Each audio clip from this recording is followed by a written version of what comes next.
tax lien? Let me explain what that is. And what is a tax deed? I want to go through both of those. Yes, that was, I got to see that again.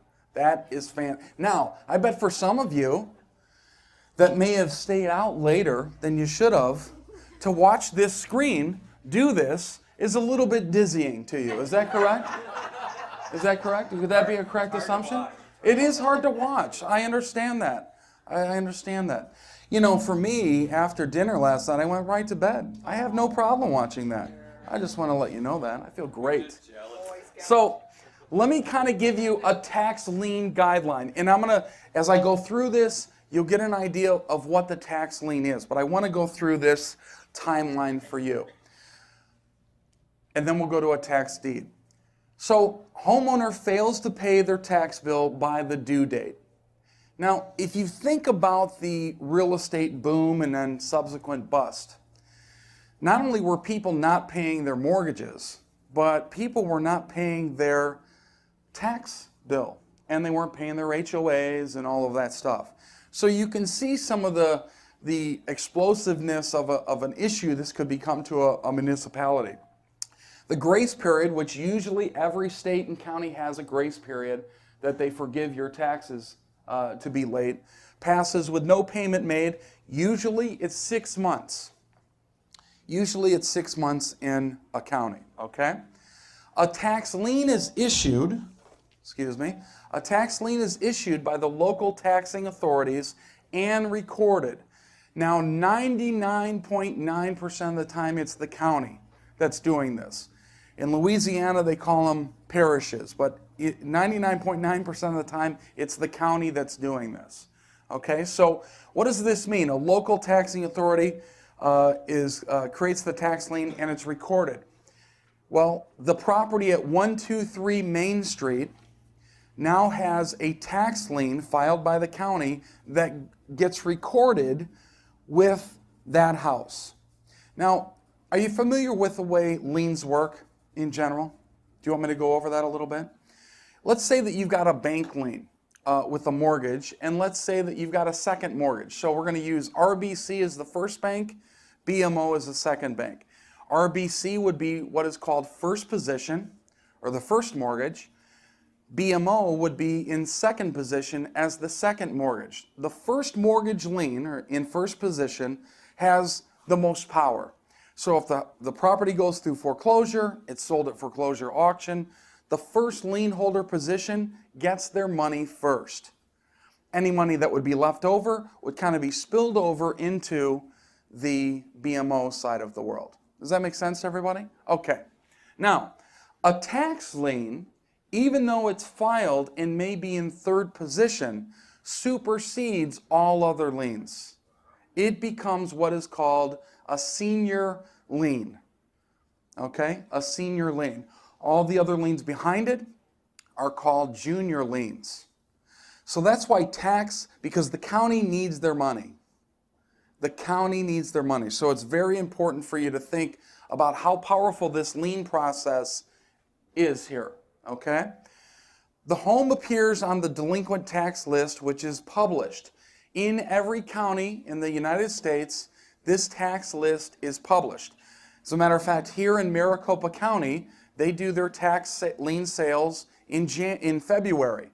Their tax lien is being published this month in January. Okay? You had a question, Ken? Depending on the county, it's either published in the local newspapers or they publish it on the website. Every county is different. You'll have to, check that out of I think there's 3,000 or 4,000 counties in the United States, something like that, maybe more. So you'll have to check that out, what's specific to that county, okay, and how they do that. A tax lien certificate sale is held. Any certificates not sold are struck off. Now let me explain what that means. Just like the foreclosure auction, when a bank forecloses on a property and that property goes to foreclosure auction and it's not sold, typically that property goes back to the bank as an REO and they give that to an agent or broker to work with and put it on the MLS. The same kind of thing happens here. where the sale is held, no one buys the property through auction, that it gets struck off, so the county takes it back, and they call those over-the-counter sales. So you can go into any county and ask for their over-the-counter sales of their properties and make an offer that way. Now, one caveat I want you to be familiar with here, and the same kind of goes with foreclosures, bank foreclosures. By the time a property gets to this level, it's already been looked at so many times through so many different what I call filters. So if it gets to the struck off list, chances are there's something challenging that property. It's landlocked, it's got environmental contamination, it's got, something's going on with that. So please make sure, you don't want to just walk into any county and think that you're going to get a smorgasbord of properties behind the counter that are awesome. That typically doesn't happen. I don't want to say it never happens, but it typically doesn't happen. I just want to give you that caveat, okay? Questions at all with the tax lien timeline? We'll go here and then here. Yes? At the tax lien certificate sale, can you buy those at a discount, or do you pay whatever the face value is? Well, depending on the county, like here in Arizona, in Maricopa County, what their process is every property, when you bid on the tax lien, it starts out at 16%. So the bidding process will start in the room, and let's say Marco's interested in that, and he'll say, I'll pay 15% for that property. And then VJ might say, I'll pay 14% on that property. And it starts to ratchet itself down until the last bidder, Clarence, might say, I'll bid that at 11, and nobody else speaks up. He's won that tax lien at 11%. 11% of what? 11% of the principal tax amount. So if you owe $20,000 in taxes, he's going to get paid 11% per year on $20,000. Does that make sense? Very good question. Forever? No, not forever. I'm going to explain it doesn't last forever. I really like that positive attitude, however. Yeah, wouldn't that be great? Forever? What if it was like that? Yeah, it's forever. Yeah. No, it doesn't last forever, and I'm going to go through that in a second. You had a question.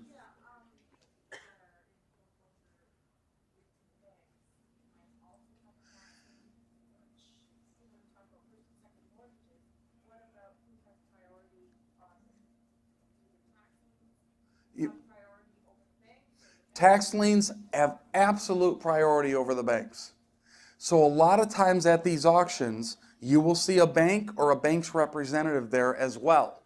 Now sometimes, and really it's happened, I would say more, it's been more popular over the last 4 years, I would say, as the real estate market has really crashed. The second and third lien holder position are just writing their loans off. They are actually not going to the tax foreclosure and auctioning for those properties because they know the first lien holder is going to have power anyway. So you typically won't see the second and third or fourth lien holder show up to those. It's just the first lien holder. But even at that, you may not have the first lien holder show up sometimes at all. And you might think, well, why is that? Why would they not? Why would they just be willing to forego that property? Timing, Marco says, yeah.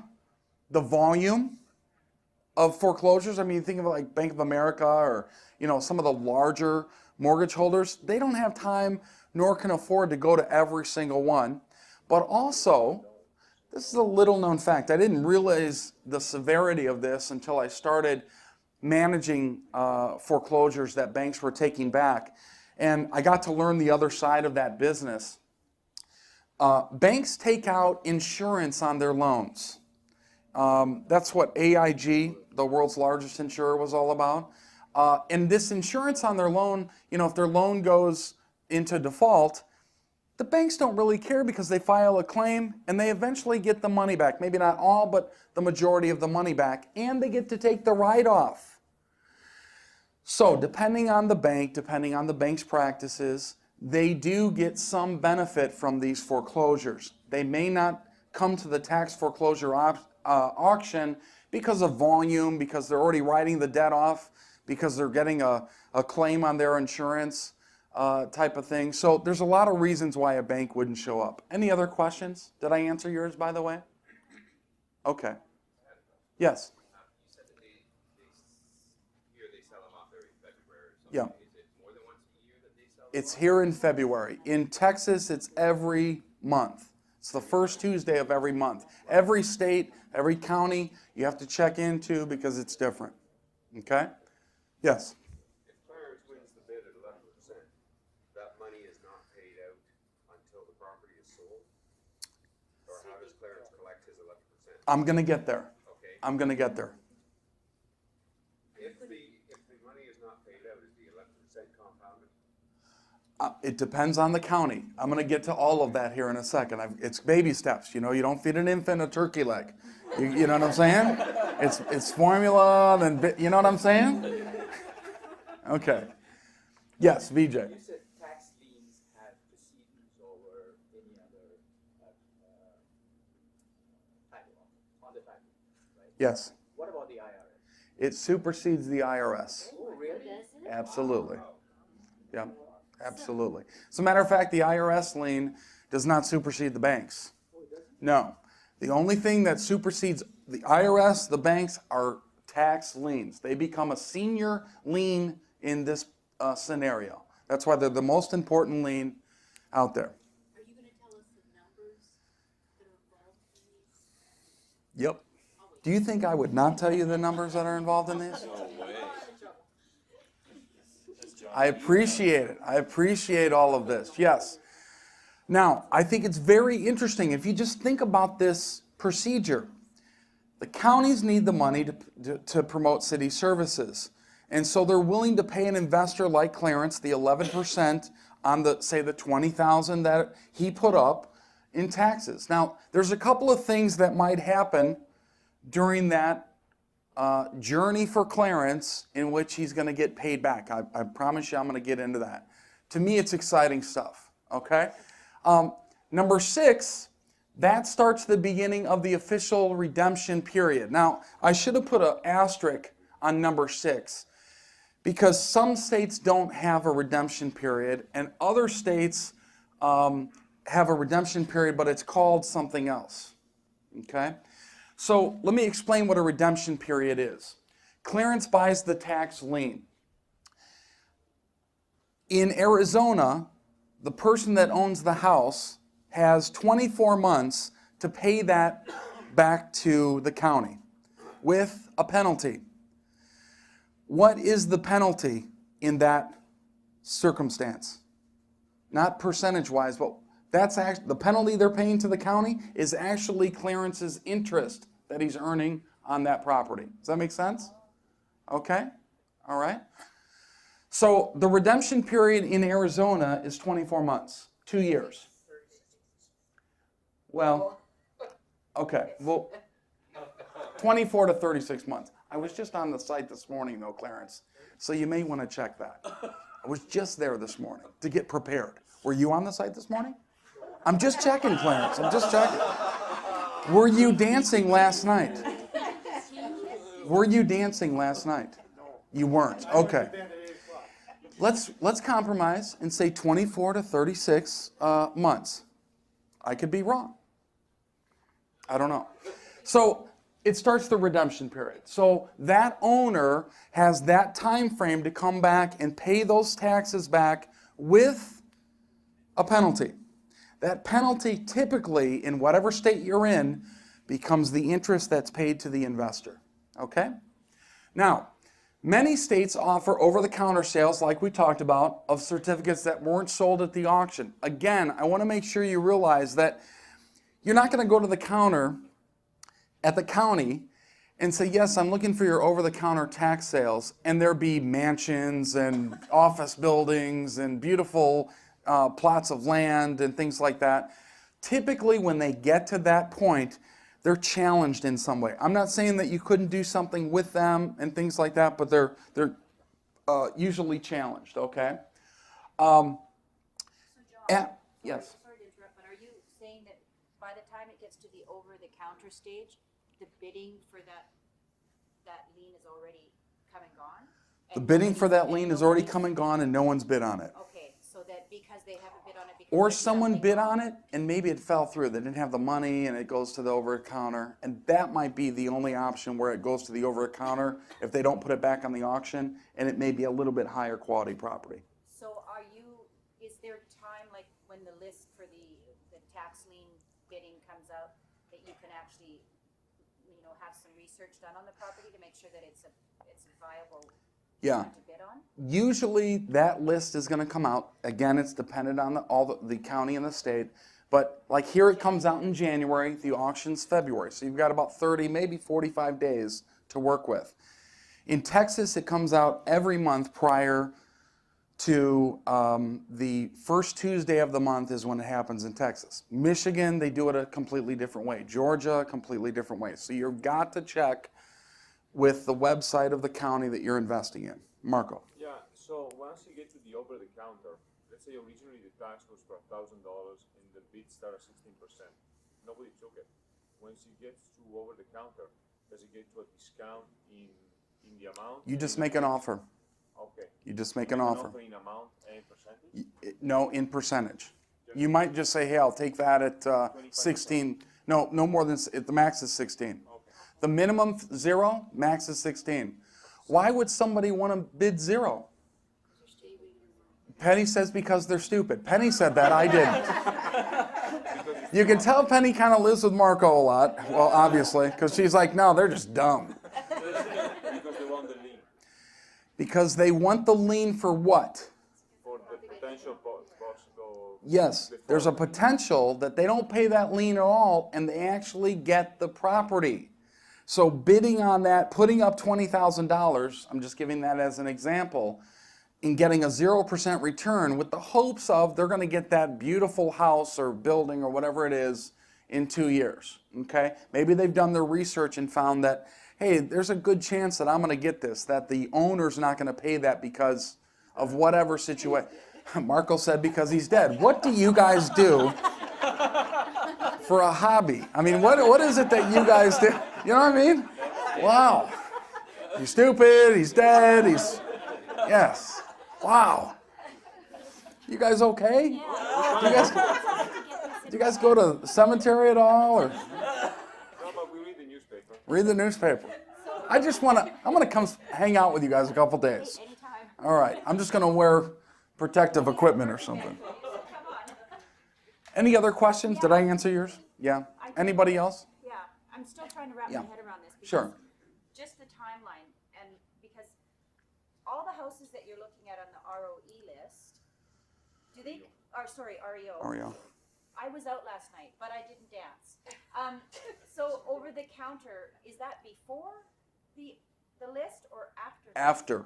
It's after the list comes out and it's after the auction. No one's bid on these properties. It goes back to them as over-the-counter sales. And then from there, what happens to them?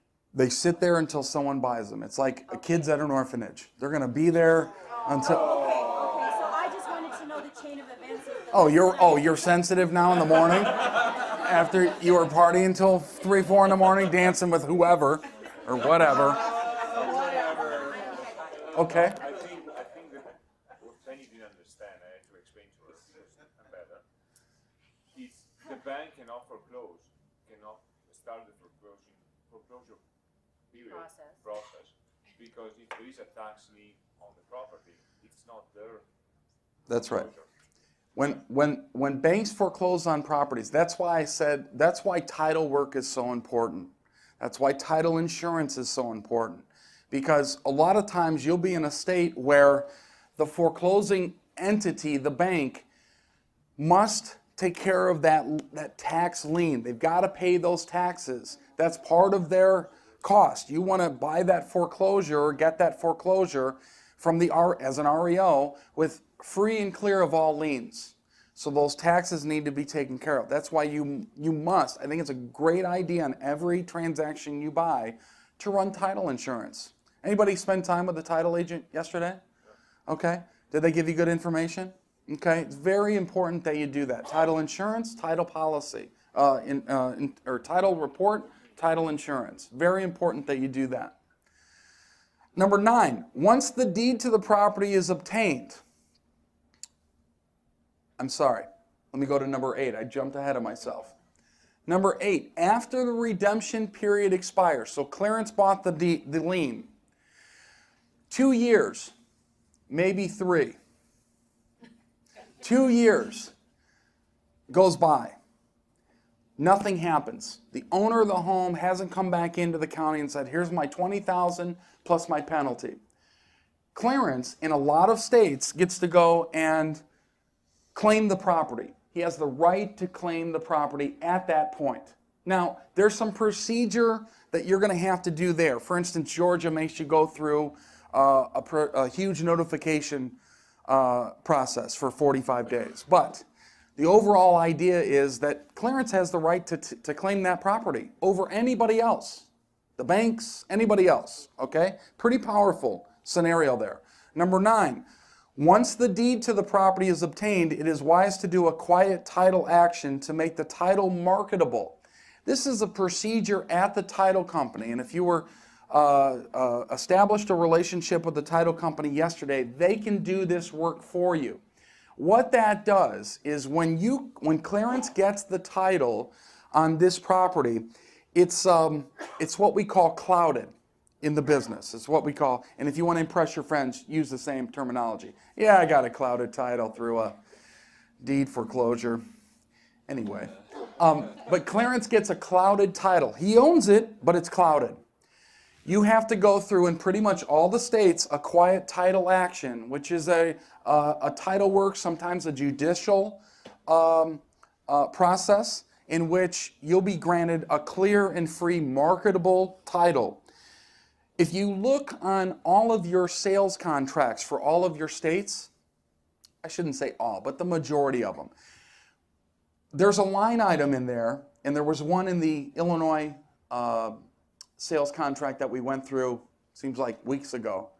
It's actually days ago. It talks about that you are the seller of the property and you have the right to sell the property, and you're selling the property with marketable or merchantable title. That's where this comes in. You want to be able to sell that down the road or put a lien on it yourself with a mortgage. To do that, you're going to have to take it through quiet title action. Make sense? Okay. And your title companies will help you with that. So what happens to the second, third mortgage and all the rest of the liens? They go away. They're all gone. They disappear. The second, third, fourth mortgage, they all go away.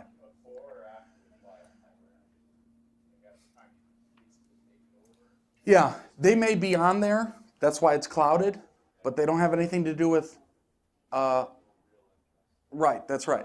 They don't have anything to do with Clarence, so they go away. Now, if you have an IRS lien, that's going to go away in 120 days. It takes a little bit of time, but it will go away, typically 120 days. Yes?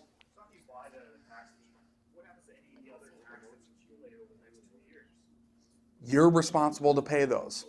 Oh yeah, you got it. Now you're going to be in the same boat as the previous owner if you don't pay those taxes. Okay? Okay. Are you starting to see the benefit here? Are you starting to see this? Yes. In the redemption period, if you own the property, you're responsible for the taxes. That's correct. You own the lien. I'm sorry. You're responsible for the taxes. Absolutely. If you don't pay those, you're going to be in the same boat as the previous owner. Okay? No. Pierre's question is, are most of these homes empty? No, they're not. Some are, people are living in them. The owner, or they're rented out, or something. So you might get the property and have to evict the tenant in them. Sometimes they are empty. You don't know. Okay? That's why research, definitely got to do research on what you're getting involved in. Don't necessarily evict, but you can take over the contract. You can take over their what? The contract. If they're under lease, you Yeah. take over the lease. Right? Marco says you could take over their lease. Yes, if you want them to stay there and they're under a lease, yes, you're gonna, as long as they're paying, type thing. Maybe that was the case. Typically, if it's an investment property and it's mortgaged as an investment property, a bank will have a clause in their mortgage called assignment of rents. But if it wasn't, maybe that homeowner's been collecting that rent and not paying the mortgage, taxes. Yeah, but the bank will have the assignment of rent, not the Not the county, that's right. That's correct, right. But sometimes you'll find the properties vacant. And I would say the majority of the time that's the case.